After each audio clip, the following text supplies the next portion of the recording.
ไปหาโดยใส่แมสนะครับ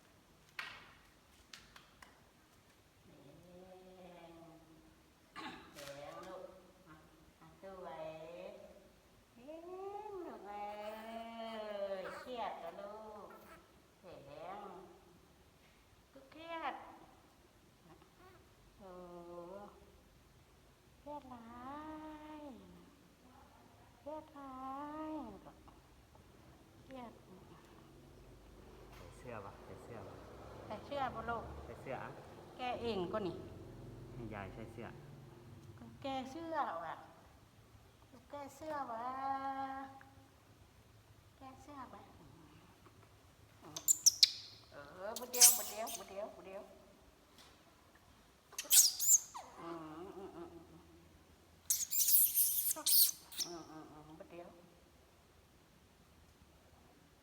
จ๊ะเอ จ๊ะ จ๊ะเอจำพ่อได้หรือเปล่า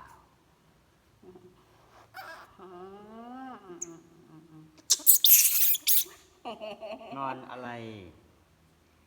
นอนอยากนอน สงสัยโบเห็นเต้านม ทดสอบนะครับ ทดสอบตามที่ FC บอกว่ามาให้น้องถือเต้านมนะครับขวดนมมาให้น้องถือขวดนมนะครับ น้องก็จะเป็นแบบนี้ครับ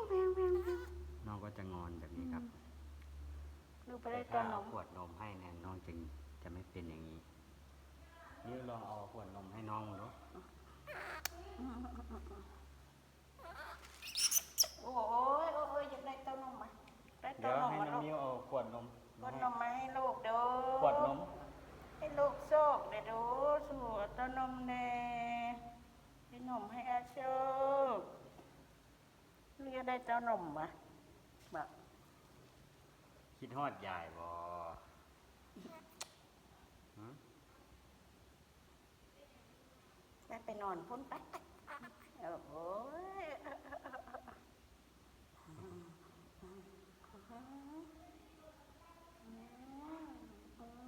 นอนเปลบ่นอนเปลบ่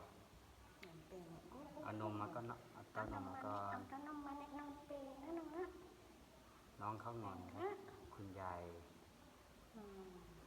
กวด คุณยายกวดบ้านแล้วเอาน้องไว้ตรงนี้ น้องก็เลยจะเป็นงอนๆหน่อยครับ เพราะว่ามันถึงเวลาน้องที่จะได้นอนพักผ่อน ตัวนมมาตัวนมมาน้องอยากนอนน้องอยากตัวนมมาน้องอยากนอนแล้ว ดูมือพ่อดิ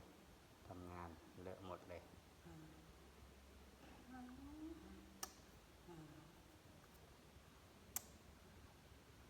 นะดูมือพ่อ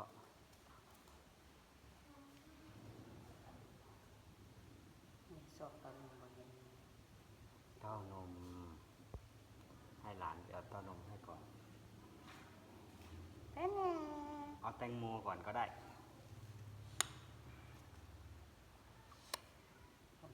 แตงโมเอาแตงโม ไปบุญนะแตงโมนะลูกเฮ้ยแตงโมนะลู เอา ก แตงโมมาก็มักโม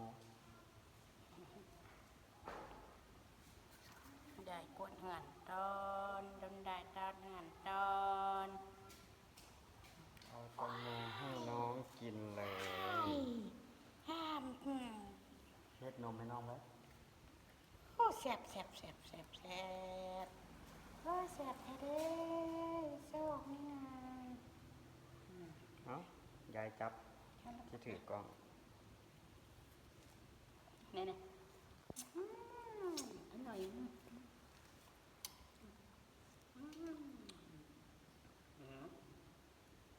โอ้ยเป็นน้ำตาอีก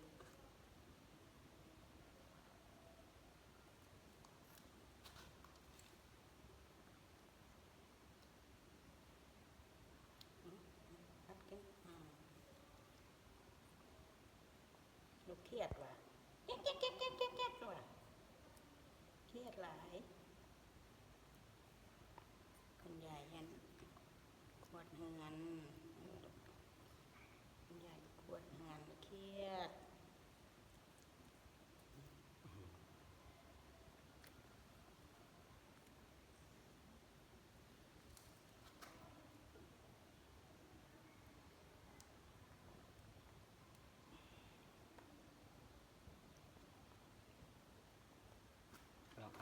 เซ็ตครับ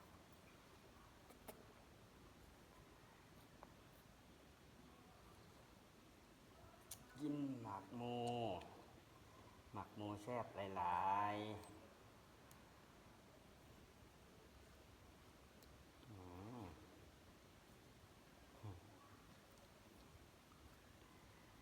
ลองจับเบิ่งดู จับเป็นบ่ มือจับดูโชค จับ จับนี่นะนี่มาเซ็ต เซ็ตเสื้อย ายจับ จับนี่